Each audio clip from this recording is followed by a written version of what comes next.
Are you looking for an internship for the upcoming fall? If so, we've got the job for you. But there's a couple catches. You have to be comfortable around lasers. You also have to really be okay with babysitting a 37-year-old man. You have to be able to email multiple emails at once to Tim to make sure that he knows his daily schedule. You have to be very comfortable with backhanded compliments. You have to be very good at yelling at Tim to start the show. On tonight's No Things Considered, CNN critiques Trump's golfing, The Washington Post thinks he will become a dictator, and we get all the free stuff we can from Congress. And now here's your host, Tim Young. Ladies and gentlemen, welcome to No Things Considered. My name is Tim Young. You can see it right there, but who cares? Let's just talk about the news. First of all, over on CNN, nothing says slow political day, and we still want to beat up Trump. Like this story. What's Trump's golf game? Tell us about him. Wow. Here's Chris Moody, who might be related to someone who works on our show, who told us that, well, Trump's a boss on the golf course. He lies about his score, and he's very pompous. Well, I guess you can do that if you own the golf course or you're president of the United States. You've earned the right to do that, but, you know, I just wanted to bring it up with our guy that's here. He's kind of moody, this guy. Look at this. It's so crazy, his last name. Nice hair, though.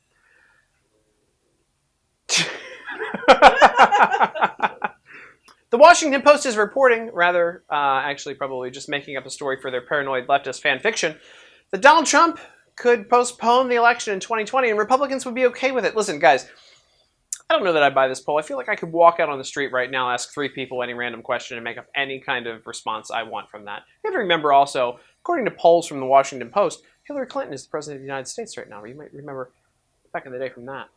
But good to see that they're off of Russia. Here's your new conspiracy theory that Donald Trump wants to be dictator of the world. Well, you know, what's next? It's going to reinstitute Thunderdome or something? Like, what's the next tale? Where's it going? Who knows? The Daily Caller and Jack Crow. One of my favorites, by the way. I like that Jack Crow.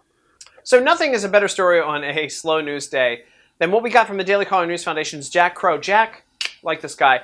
The 5 biggest New York Times screw-ups of the year. Put this full screen. This is going to be fantastic. Here's the first one, guys. The correction on the claim that 17 intelligence agencies agree on Russia. Never happened.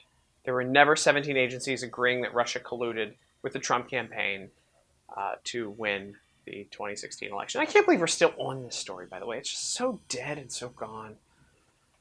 Here's the next one. This is fantastic. The New York Times actually thought that this parody account, DPRK news service, was a real Twitter account. It's actually a very, very funny Twitter account. But they took it as truth because I guess they're very, very serious and used it in news stories. Shame, shame, shame. The third one here, and guys, this is absolutely crazy. Full screen again. Story on food stamps and soda flubbed. The New York Times misrepresented data from the government study on what people buy on food stamps, then updated it over and over again. Again, you would think, being one of the major news organizations and last remaining major periodicals that are out there, published papers, that they'd be a little bit more cautious. How many dollars are behind this organization? How many brilliant minds work for them? And they keep screwing things up. Not fun. Our Jack Crow doesn't screw things up, by the way. Not at all. Here's another one. Full screen this one. The New York Times reporter was forced to correct the statement on the Attorney General Jeff Sessions. This was a back and forth just a few weeks ago, guys.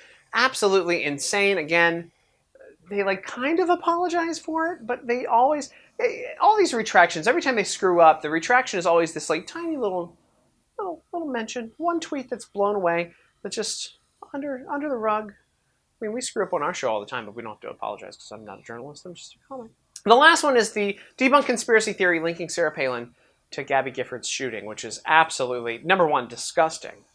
But 2, again, they corrected for it and just kind of, 18 pages in, we'll just put a little minor retraction. Nobody will ever notice it. The damage is done, though, when they publish these stories, which is absolutely ridiculous. And there's no real journalistic integrity there. Fantastic. We've learned this, though, right? They're activist journalism now. They're going after the president. That's the same thing we saw with CNN yesterday and every day. They don't care what they say, and then they pretend that it was okay that they got away with it. Here's another very interesting story coming out of the Daily Caller News Foundation. Man, no videos today. It's really a slow day. There's a professor at at USCLA that says that genocide is sometimes morally required. What the f***? Go ahead and put this full screen. He says, there's been much disagreement on the concept of genocide, but genocide is not in any sense distinctively heinous, nor is it necessarily immoral. Are you kidding me? I mean, we can just eliminate full groups of people sometimes, once in a while? That's an okay thing? No, incorrect. But by the way, I want to shout out again, very slow news day, but Daily Caller News Foundation's Grace Carr tolerating this guy enough to get that information from him. God, awful human being. Who would think the genocide's ever okay? Here's the best story of the day, to me. PETA saying that cheese is the most sexist thing you can eat. That's right. Because cheese comes from mothers that are kept in cages and milked. They're talking about cows like their moms. It's the strangest thing. So apparently you're a sexist if you're eating cheese or drinking milk, guys, because cows and udders or something. It doesn't make any sense to me. Does that make any sense to you? Stop staring at the people outside the window. What are you doing? Sorry, we have an open studio. It's so bad. But PETA, this isn't the first time that they've gone on the sexist or misogynist road. Here's my favorite one. Why cow's milk is the perfect drink for white supremacists. Now, when we pulled this link up, originally it said white supremacists. They took white off. And they said that, of course, because you're forcing cows to produce milk for you, as any supremacist would force someone to produce milk for them. PETA is crazy. I don't know if you knew that or not. I have no problems for the ethical treatment of animals. It goes a little far when you're saying that you're sexist if you're eating cheese or you're a white supremacist if you're drinking milk. Just a little weird. Bizarre. Hillary Clinton in the news again. She said she might become a preacher. And I got to tell you guys, I can see where this could be a thing, because not only does she get up and like to talk a lot at a pulpit and bore you to death, she also sometimes just connects with God in a way that, well, makes you dance. And how do you talk about Senator Warren? Did you talk about vice presidential possibilities with Senator? That's right. Hillary wasn't sick at all, guys. She had no problems whatsoever. She was just filled with the Spirit. That's exactly what was going on there.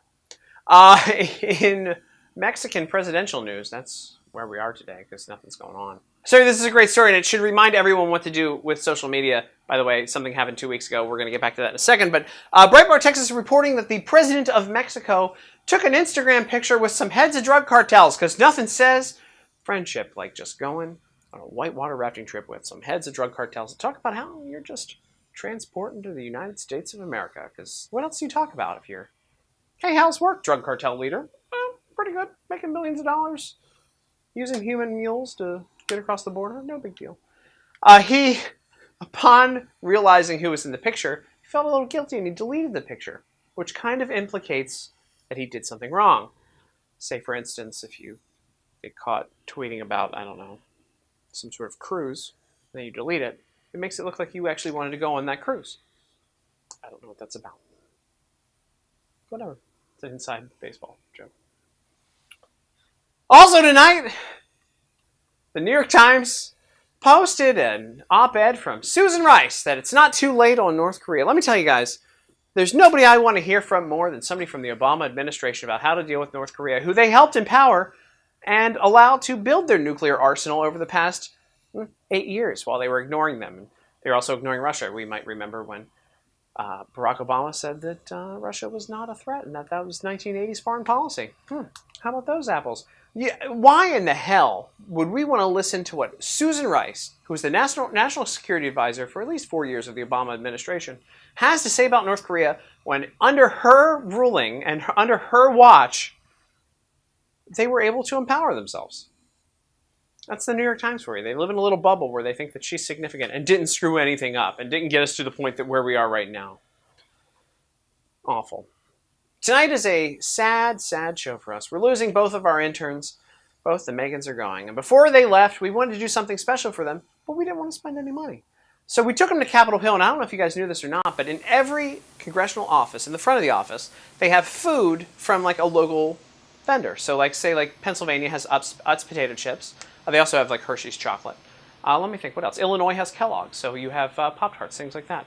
So what we did was we went around to all of the congressional offices, and we we trick-or-treated, basically. So I want to show you guys our results and our mega haul from all of that trip. Roll it. So this is Megan, and that's Megan. And they were our interns through the entire summer with No Things Considered. And we decided to do something special for them. And when I brought this to the editor's attention, they said you'd have to pay for it yourself, and I said absolutely not. So what we're doing is taking them around to every congressional office, and they can have whatever food is free in the front of the office that they want. I think it's a good deal, right? That's good. You guys are going to enjoy that.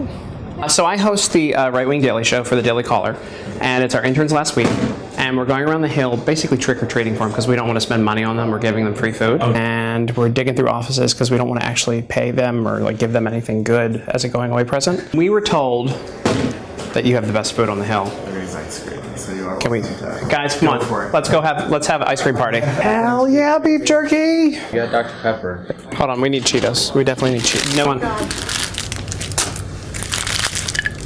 But these we traded with other states. They're not ours. Where did the Keeblers come from? This is going to be a mess. Yeah, you guys get handfuls of gumballs. There we go. Bags.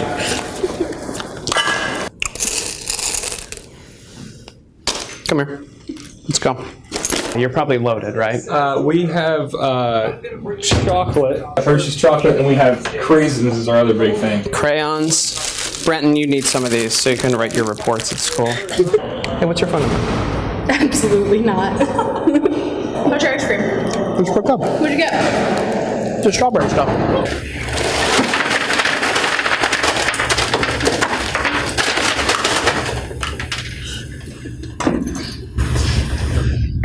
Good work, ladies. So that's it for the Megans. We've got, here you go, guys. If you want to get some Crayolas, we've got protein bars, chips. Actually, these are my favorite. I love Pop-Tarts. And we got a whole, I mean, this is on Capitol Hill. Here you go. There you go. We're going to get some Pop-Tarts out here.